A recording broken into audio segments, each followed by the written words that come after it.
niya, oo, pero hindi para makasama habang buhay. Pangarap kanyang maikama.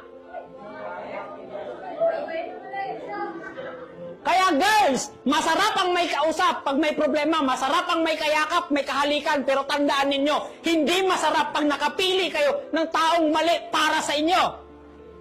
Tapos ngayon, iiyak-iyak kayo pag nabuntis kayo. Sinong may kasalanan? Kayo! Isa sa pinakamalaking desisyon na meron kayo, ang piliin na makakasama ninyo habang buhay kayo. Pwede kayong mag-asawa ng 23.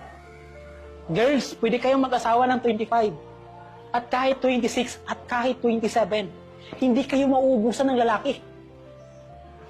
Pero vice versa yan, hindi kayo mauubusan. Pero pag naguyab kayo ng mas maaga, malapit na kayo sa disgrasya. Yan ang ginagamit, disgrasya, sir. Yan yung ginagamit nyo eh. Na pag nabuntis kayo, ay na-disgrasya. Saan na iro? Tapos iiyak-iyak kayo pag nakaasawa kayo ng maaga. Tapos pag hindi kayo suportahan ng magulang ninyo, pag nabuntis kayo, walang kwentang nanay ko kasi hindi niya ako tinulungan.